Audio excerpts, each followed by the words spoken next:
Welcome to the Raising Cinephiles podcast, a show about passing on your love of cinema to the next generation.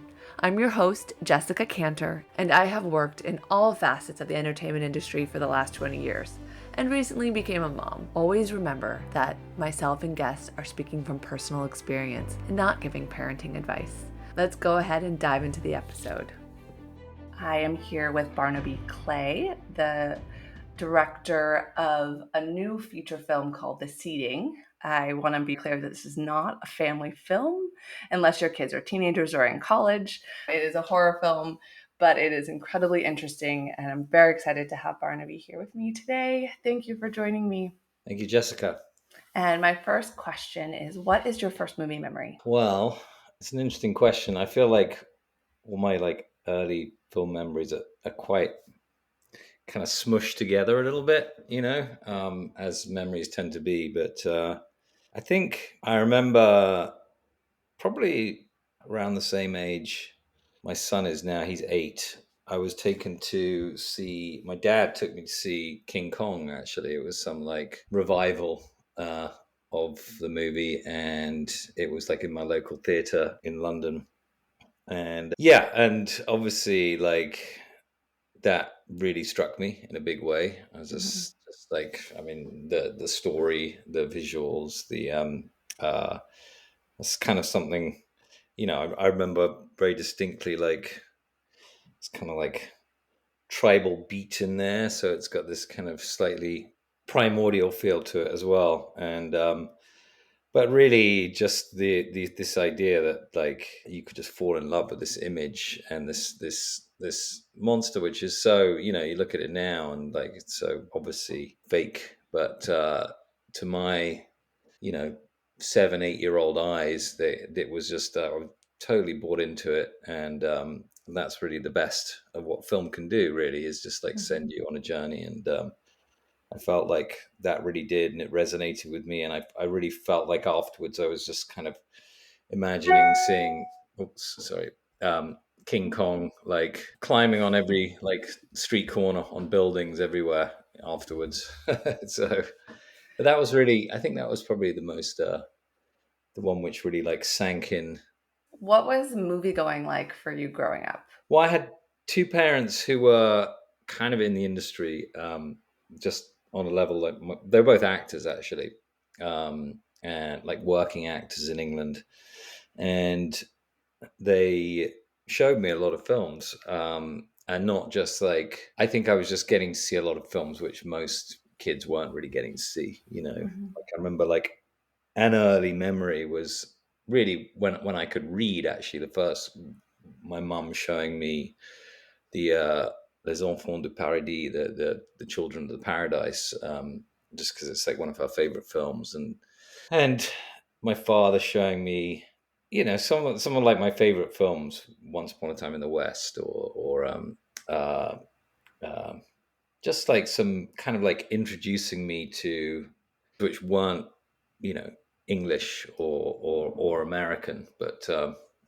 from somewhere else in Europe, or even Mhm. Asia or wherever. So I had a pretty rich childhood cinematic experience. Actually, it was really nice. And a lot of the films I didn't really, some I was just too young for, and I just didn't really get at the time. In fact, last week I rewatched Marnie, the Hitchcock film, and Mhm. I hadn't seen that since I was a kid. And I remember as a kid, I just didn't really get it, because it was just I thought of Hitchcock, and I really loved North by Northwest, and kind of these Mhm. adventures, these thrillers, and then suddenly there's this one which I just didn't really understand at all, because it's all very dense psychological. Um, Mhm. uh, and so rewatching that as an adult, many years later, it was a very different experience. And I love how cinema can do that. How you can watch certain films at certain points in your life, and you take different things away from it. But yeah, it was a very I had a good grounding in cinema. And through my, and also I had one of my best friends. his dad was a real like cineast, but he liked very particular films. He liked horror films, and he liked um, spaghetti westerns, and he would Mm-hmm. show us these films. And he was quite odd because he wouldn't show like there was a TV show in England called Grange Hill, which was Mm-hmm. like it was a kids TV show about basically a public school, and like just like the general day to day, what we call a state school in England, but the day to day goings on there. And he just thought it was like too rough, and like, but at the same time he was like showing his kid and me like these horror films, which were really intense. Like he showed me Seconds, the John Frankenheimer movie, when I was, I don't know, like 11 or something like that, and that just totally freaked me out. I think the things which freak you out back then just like put such a hard stamp on your outlook. And I think I was always trying to get past the fear of these things when I was a Mm-hmm. kid. um, I have a very strong memory of a friend of mine's 7th birthday party, Mm-hmm. and it was a bunch of boys, and his parents were divorced, and he was like a dad who wasn't really around very much. So I think it was like, okay, it's on you to go and take these kids for on their birthday. And so he took this group of boys, 7-year-old boys, to this place called the London Dungeons, which is basically like kind of Madame Tussauds, like waxworks, but all kind of horror, Mm-hmm. things like the scenes of the plague and like historical horror. It's like really nasty stuff. Mm-hmm. And it was very scary. And and then he took us to see this film afterwards called Captain Clegg, which is a Hammer horror film with Peter Mm-hmm. Cushing, which I've since seen, and it's really unscary. Mm-hmm. But I came back from that just so traumatized, and my mum had to like sit outside my bedroom door for at least 2 weeks afterwards every night and just be there. So, Yeah. I so mean, yeah. it's interesting. The moments leading up to seeing a film really affect how the film can sit with you. So Mm. I'm curious if you had gone to the museum post the film rather than before it, if it would have been as scary. Oh yeah, I think it would have been scary, but yeah, I hear what you're saying, because actually my son is, like I said, he's 8, and I've tried a few films with him which are, they're not really scary films at all. They just have scary scenes in. And he's a very empathetic young boy, and he just like, there's just certain scenes, if he like senses some real danger to a Mm-hmm. person, he just won't, just, that's it, just it's like off. Like we tried Home Alone with him, and he was just like, as soon as like, even though they're like the bad guys getting all these kind of things Mm-hmm. happening to them, like he just couldn't watch it because it was just too, like, he just didn't want to see that happening to other people. As soon as Mm-hmm. but it's all so much with him is the anticipation, like Mm-hmm. what's going to happen. Like we started watching Time Bandits with him the other day, and yeah, he just was not.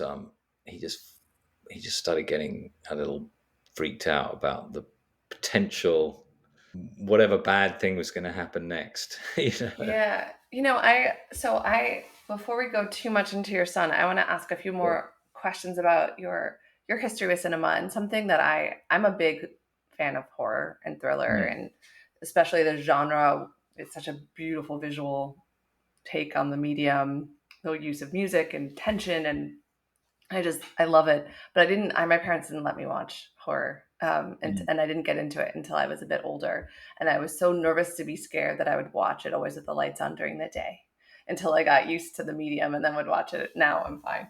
And I started making work in that space. And so it sort of changed for me. But I have a group of girlfriends who love horror, and we go sometimes to see it together. And of course, I have mostly my brother loves horror, so I watch it with him also. And but I have a girlfriend who has like an 8-year-old and a 6-year-old, and we're both kind of like, when do we show our kids horror films? Like, what are like the stepping stones to be able to enjoy the thrill of it, and understand the when it's not real, you know, like for me, it was always the nonfiction that was scarier than the fiction because I could kind of break it apart in my head if I had to. Yeah. So I'm just curious. I mean, you got introduced to horror probably younger than you would have you would have done it. You know, you Yes. probably your parents would have done it for you. But you know, as you're thinking about your son or other kids, like are there gateway horror films that you've come across? I mean, I think like first off, I think like horror is like, I mean, I had this unique experience with my friend's father who would show us these films. But otherwise, I think horror is really like, I don't think it's such a thing. I mean, I know there are like some parents who sit down with their kids and show them, you know, like some horror films, and maybe the kids are a bit more, you know, less sensitive, let's say, Mm-hmm. put it that way, and more up for it. But I think I don't know. I think like a lot of horror is really about it's a thing that kids do together and discover together. You know, not Mm-hmm. necessarily with their parents, but like Mm-hmm. you go off and it's the day or night your parents are out and you're there with your friends, and that's when Mm-hmm. you watch it and you're like, oh, I've got this, and then it becomes this kind of like becomes your thing as opposed to something that your parents are involved with, which is always the best things anyway. You know, so Yeah. So I have um, to accidentally leave it in the VCR if we had yeah, them, exactly. right? But I don't know. I mean, like, I feel like there are. Um, I was just so like sensitive myself. There were just films which weren't really horror at all, but they're just certain elements of them. You know, like I remember being quite freaked out by. I think it was like it's either like David Lean's Great Expectations, or it was another Dickens like Oliver or something like that, and there was just something in the atmosphere of it which really freaked me out. And uh, but yeah, I mean, I was just a sensitive kid. Like I just there was a time when I wouldn't go to school because some boy broke his leg skiing, and he had like a his leg in a cast, and it was like set in a cast for like whatever, like a month or something. And I just was just so like, for some reason, this idea that he broke his leg was just so appalling to me that I just didn't want to go to school. You know, I was like very, it's pretty extreme.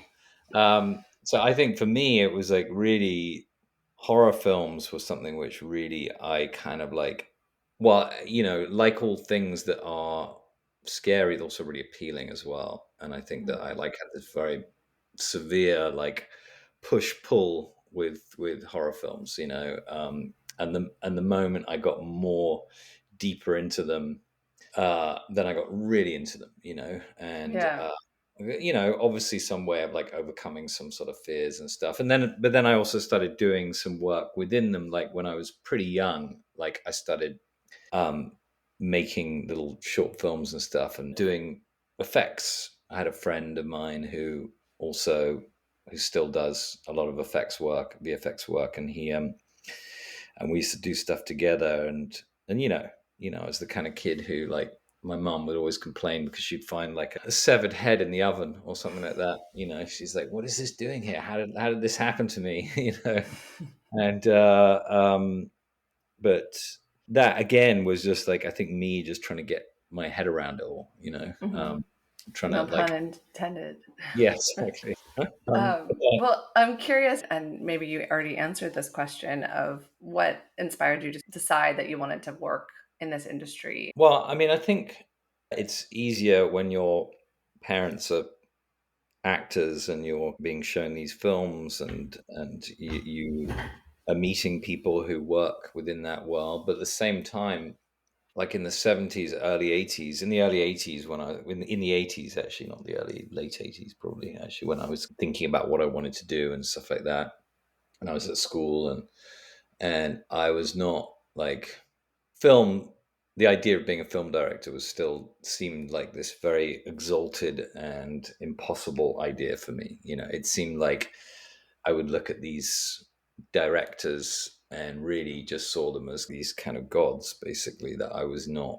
It just seemed like, well, that's what they do. However they got to do it, I don't know, but that's what they do. And then there wasn't really film schools and stuff. There was like two film schools in London, But otherwise, at school and stuff, there wasn't really a lot of, I did like a film club at school, which I ran with a teacher, which was one of like the little glimpses of me finding my own little niche in at school, where like there wasn't really, yeah, I just there wasn't anything set up for film lovers or whatever. So I did that, and I saw some great films there then as well, and again, films that I kind of like, some that, and they were all kind of classics, basically, a lot of them. But began to learn more about film, and then, but yeah, just you just kind of like, it was a while before I suddenly began to see that there were people out there who were going, and I think that came from horror. Actually, I was like looking at suddenly like Evil Dead and films like that came out, which were very like homegrown. They were like Mm-hmm. young kids basically going out and making films on their own, Mm-hmm. with not very much money. And I'm like, oh, this is what, like, you can do this. You don't Mm-hmm. have to be one of these like gods. You can Mm-hmm. actually be a regular person, and if you have the drive and the intuition and some skill, then you can do it. So there was that. But I think I'd always liked to be a storyteller, but I just Mm-hmm. didn't really know what my medium was for a long time. Yeah, a lot of experience storytelling across different arts, Mm. music videos, and immersive experiential work.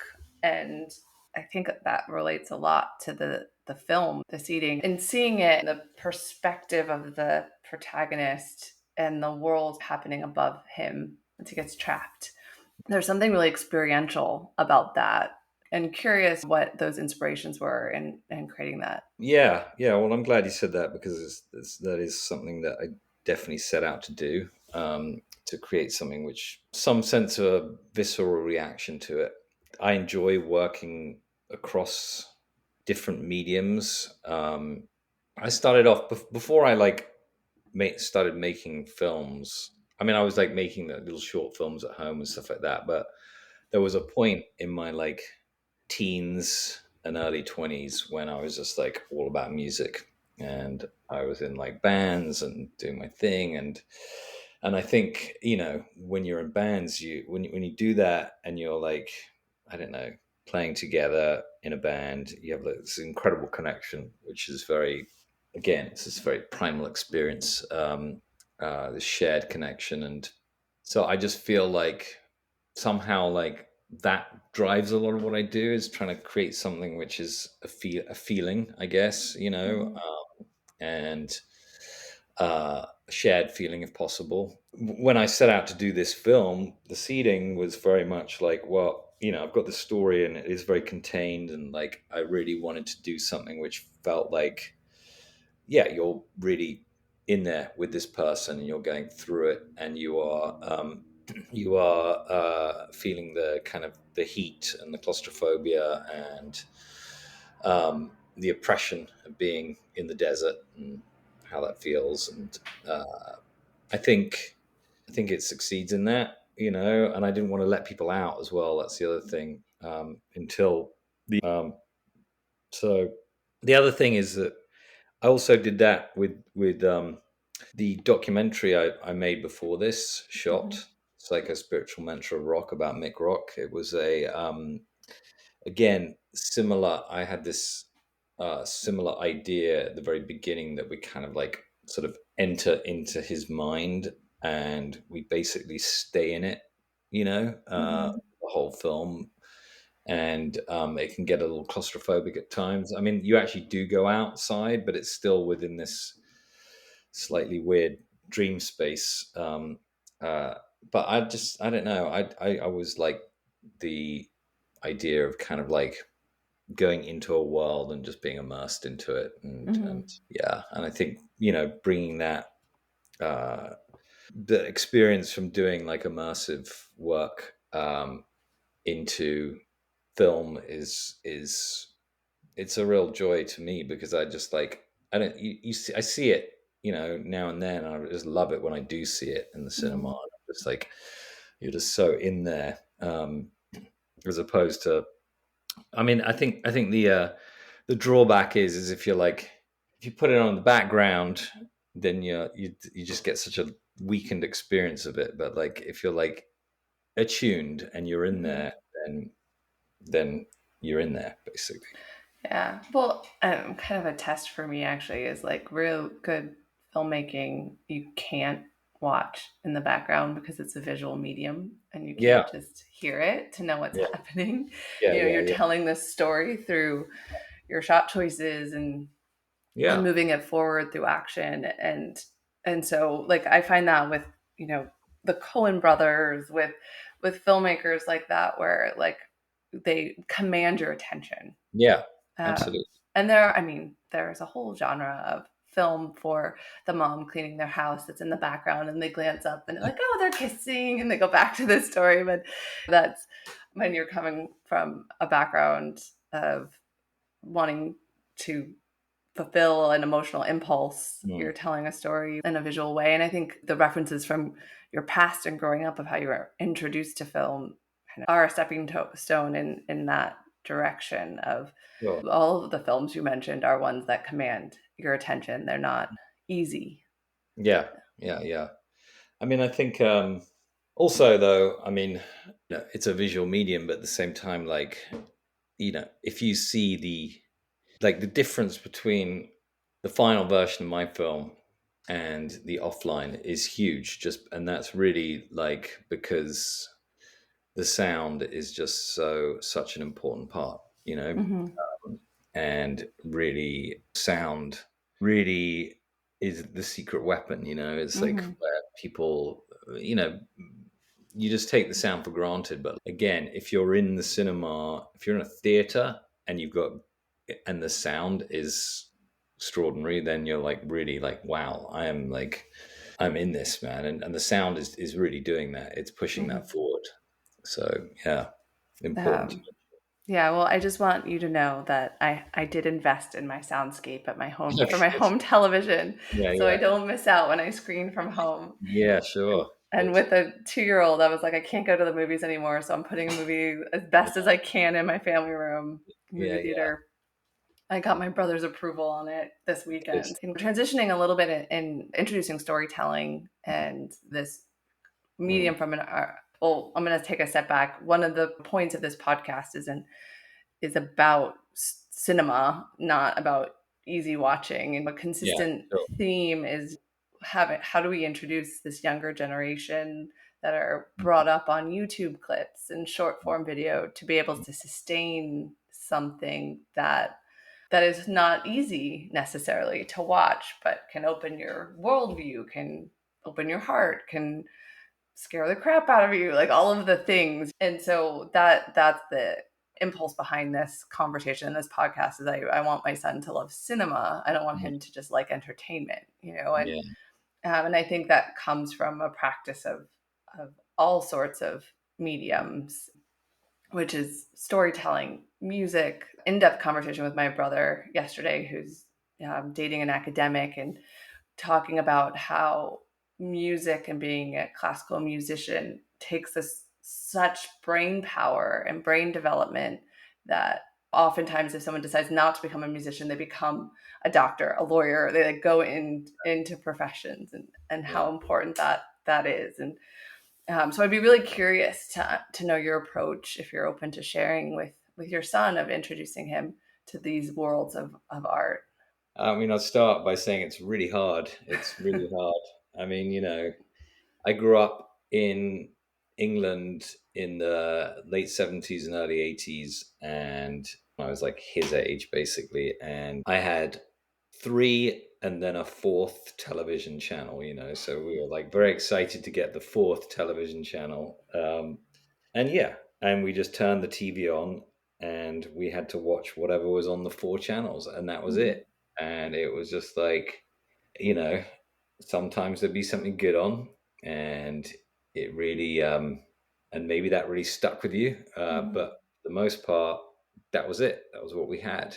And now today, um my son has just like every other kid out there, has 10,000 things to watch, and still somehow looks at it and goes, There's oh, nothing there's on. nothing to watch. I'm just like, what are you talking about? There's nothing to watch. There's like so many things there in front of you. Um, although I kind of understand where he's coming from, because we have the same problem as adults. We look at all this like content in front of us, and it's just like, just give me 4 channels and no choice, and Mm-hmm. I'll have to watch what it is. But anyway, I just want to digress for a second, just like Mm-hmm. because somebody sent me. I had this conversation with a friend of mine the other day, and he sent me something really interesting, which was like he saw my film in London and at a film festival, and he's like, I'm thinking about it. I was trying to think where I recognized your film from, and then he sent me these chapters of this book, and the book was called Stig of the Dump, and it's Mm-hmm. like this novel from like the children's book from like the 70s or something like that, Mm-hmm. and they made a TV show of it, and which I saw when I was probably it was in the 80s. They made a TV show of it, and I saw it, and I remember it. I remember really liking it, and yeah, it has got these like similar kind of. It's like about a little boy who actually is called Barney, which is really weird, and he gets like, and he leaves his mum's house one afternoon and goes off and explores in this like big like landfill site, and he finds this big hole and he climbs down into it, and there's this boy down there, Stig, who's actually very feral but kind of described as like a sort of kind of missing link caveman, and he befriends him, and then he spends all this time down with Stig in this hole in this bottom of this pit. Mm-hmm. I was like, oh yeah, maybe that did seep into my mind somewhere along the way. Yeah. Um, anyway, sorry, that was just No, that's great. I mean, I think I mean, it's amazing actually how often having these conversations where I bring someone into retelling me their history of cinema and their yeah, relationship with cinema, and then we start talking about their current work, and there are these parallels that just pop up from the unconscious, that yeah. these images and stories that they move you, they stick with you. Well, I mean, at that age, you're just you're the sponge. You're just soaking everything up, and so something which really resonates is going to be it's everything. But going back to what you asked me, you know, it's really hard. Like I feel like I started with such noble intentions, like you do, of like, yes, he's just gonna watch the best stuff, and I had this like nice list of films, and like, and there are things in there that he has watched and he is into, there is like these kind of uh but really it's a battle, because like, yeah, you're just competing with what's out there these days, which is just so, it's just designed to like hit all these receptors in your brain and just like boom, just get you hooked from the very first. And everything else, the stuff which I grew up with and I'm trying to like show him is, yeah, it's slower and it's hard, but sometimes it breaks through. Like I remember like recently we tried to watch something, I can't remember, it was we do a lot of that where we start something and then we stop because it's just it's not, I don't know, it's too scary, or it's too like, it's too slow, and so then we try something else. There's a lot of that going on. Mm-hmm. um, but then we ended up putting on, I think it was The Kid, Charlie Chaplin, Mm-hmm. um, and uh, and he really liked it. He just like really loved it. It again, it just like, I think ultimately, I mean, this the silent filmmaking is really good. I think at the beginning, because I think it's just like it works on such a pure and basic way, Mm-hmm. and what amused me when I saw it when I was his age, I think is going to amuse him, and it does. It Mm-hmm. seems like there's something timeless about it. So, and it demands a little bit of extra attention, and obviously, like, I think when he first watched that, he couldn't read the subtitles. We'd read the whatever you call them, the little cards, title Mm-hmm. cards. And but it doesn't matter. It's just like he's just hooked by some magic in there that pulls him in, um, and there was the same. We ended up showing him the Ballon Rouge, the red balloon. So I actually just threw my son's second birthday party, and I Yeah. rented a theater, and I got a print, and I Oh showed wow. his friends the red balloon, Yeah. and it was it was magical. I Yeah. mean, they got up and moved around during it, but Yeah. they were into it at the same Yeah. time. Like, it's flying away. He just they would respond to the screen. They're Yeah. not understanding. There's not that much language in Yeah. it, and but it's a magical little It film. is. Yeah. I think it's short as well, so it kind of like it doesn't. If that went on for like an hour and a half, then that would be hard. But like it's long enough where it can keep them in there and keep them in their seat. And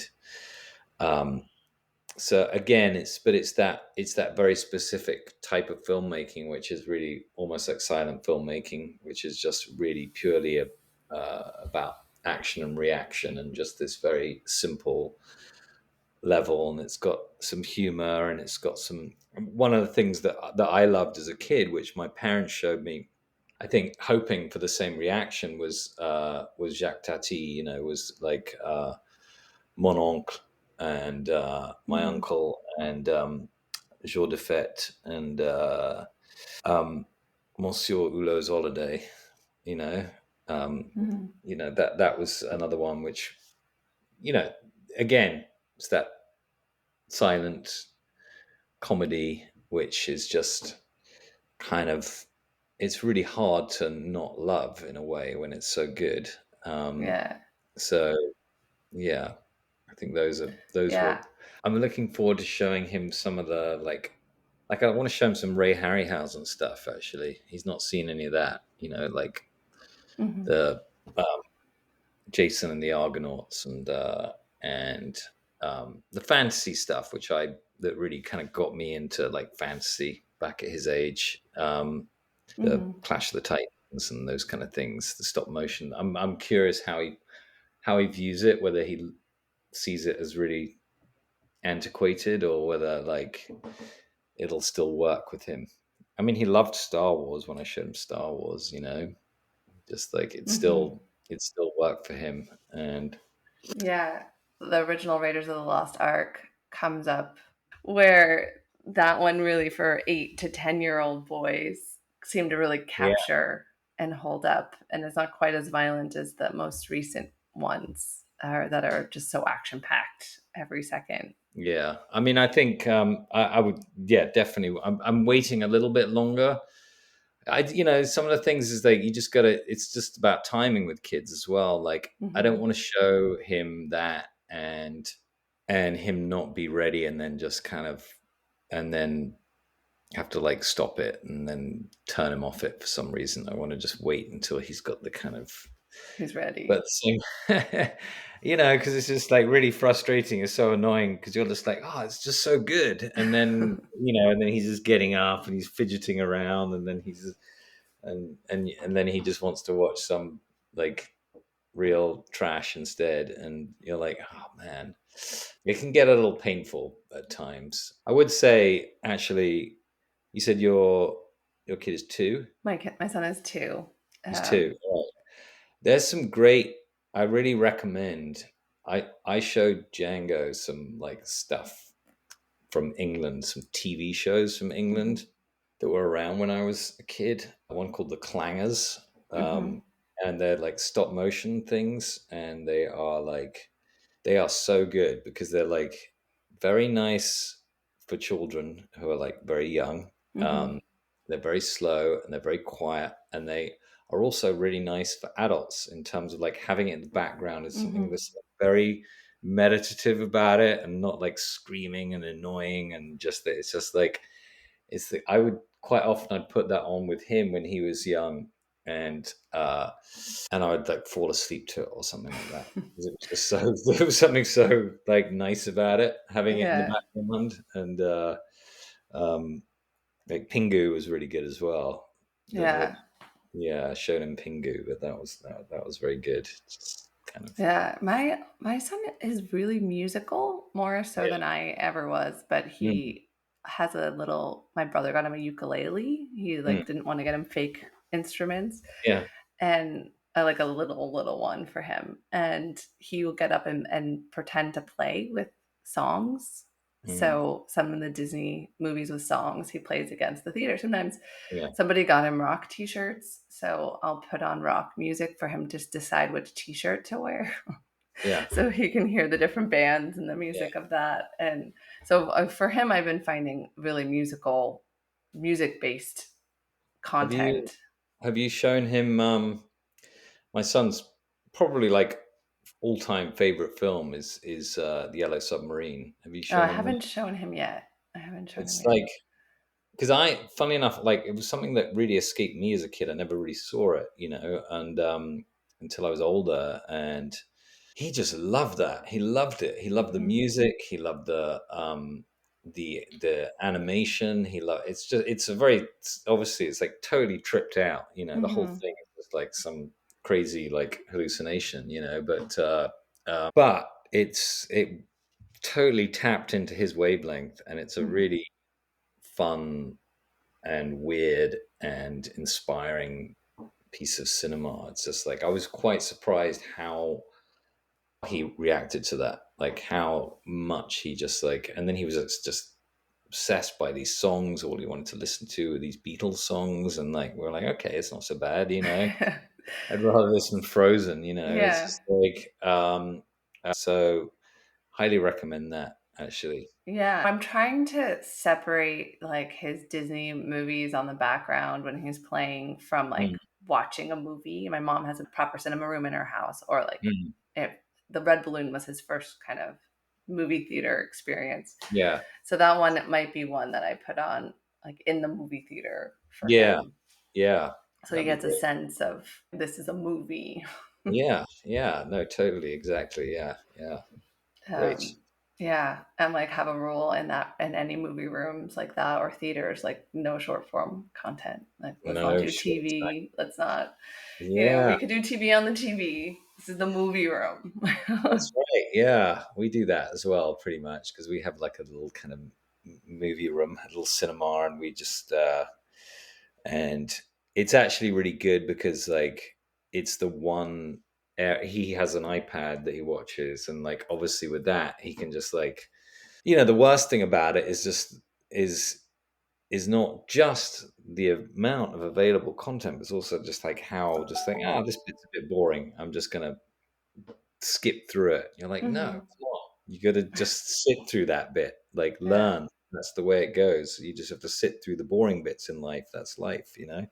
Um, but upstairs when he's watching a movie upstairs with us, he's just got to sit and watch it. And if he gets Hmm. bored, he gets bored, and that's just it. Yeah. Until it That. gets annoying for us because he's just so fidgeting around. That's at that point we're like, okay, all right, maybe we have to think. Yeah. Has he brought you anything he's wanted to watch that's like, I'm curious at that age if they're able to discover kind of cinema in that sense or something he wanted to bring to you to the movie room. Um, Not really. I mean, it's all at his age. It's so much about like, there's so much peer stuff going on. Really, it's just like what's what is everybody else like. And a lot of the time it's stuff that, and he gets really excited about it, but at the same time, like he got very excited about. He made me go to see Five Nights at Freddy's. Mhm. And I was like, "Really? You really want me to see this?" And, and he's like, "Yes." And I took him, and start off with we were sitting there in the cinema, and then we got there early, and there was like about 10 trailers, and they were all like Blumhouse horror movies, and he's just like he was just dying. He was just like in his seat, just terrified before the film even started. Mhm. And then the film started, and he lasted about 25 minutes, 20 minutes or something like that. He was just too scared. It Yeah. was just the idea of it. He just gets, he just he just wanted to go and see it because it was the kind of popular film at the time. So um, uh, we were debating whether to take him to see um, the new Miyazaki film. The boy Thankfully, and the heron. yeah. Thankfully, he did. When we first started showing him them, he really did respond to them and love them. I mean, again, they're just like these beautiful stories and uh, just universal. Mm-hmm. It's kind of like incredible that when you make a film like Totoro, which is you can just see it any age and Mm-hmm. in any place around the world, and somehow it still like hits the same notes and Mm-hmm. pulls you in and really moves you. And so that's just like such a masterful achievement. Obviously he's a master, but yeah, we were debating whether to see his latest, possibly final film. And again, it's like I really want to see it, and I'd really like him to see it, but at the same time I don't want him to either get bored or get scared and then want to leave, because that's Mm-hmm. going to be a real bummer for us. So that's the challenge with kids. You Yeah, never really know. you never know.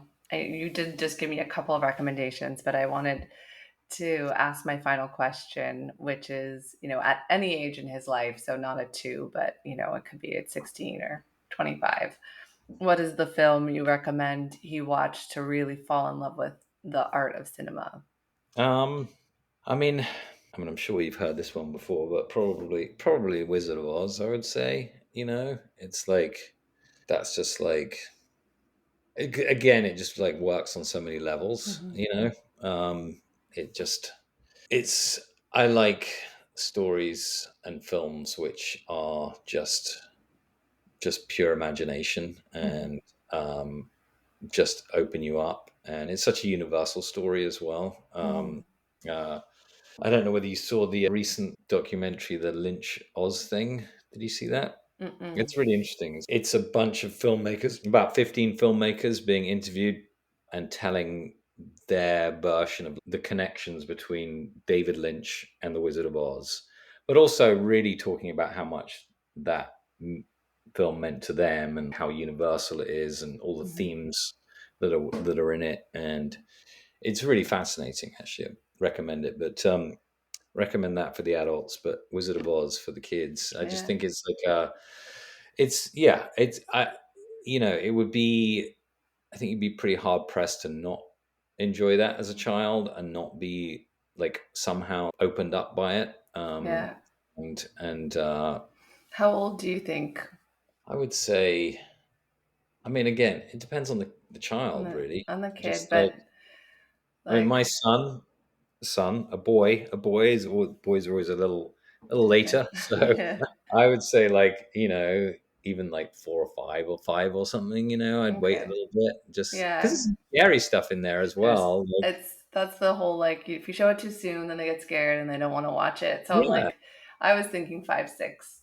yeah, yeah, yeah. I think that's a good idea. Um, but I would say Wizard of Oz. It's a pretty safe bet to engage and something that you can all watch. It's like the kind of film that like you put it on for your child, thinking you're putting it on for your child, but then you're sitting there watching and you're like, oh wow, and you're just swept up by it. And Yeah. That's part um, of the fun of this journey is getting to re-see all of my yeah, films. yeah, absolutely. And I would say, obviously, showing my son Star Wars was like a real thing Hmm. for me because that was like such a movie that really kind of obviously like so many millions of children, especially boys my age, like just had their minds blown open when they saw that for the first time. How And old was your son when you showed him? uh he was like, I think I waited a while again, probably like maybe, I think it was actually 7 or something. Like it wasn't that long ago, like a year ago or something, or maybe a bit longer. It's either 6 or 7, but just Yeah. waited. And there were moments where we did the original trilogy of films, and you know and actually Empire Strikes Back, he found a little scary, a little dark. It is the Mhm. dark one. But he really did respond to it. He Mhm. responded to it, and I was like, he found moments a little boring in places, but it still hit the imagination. And Mhm. um, and he, I saved all my like Star Wars collection. Mhm. Uh, I don't really know why, but I did. I saved it all to one day give to my son, and I gave it to him a couple of years ago before he had seen the film actually, Mhm. and and yeah, he loves them actually. He was very confused why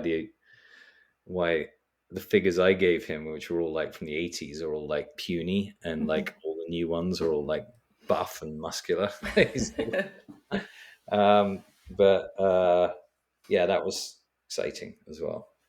Yeah. Yeah, that I'm debating how to introduce my son to that story world because there's so much ancillary content and TV and cartoons now, and I kind of want Yeah. him to just see the original film and then Well, I think yeah.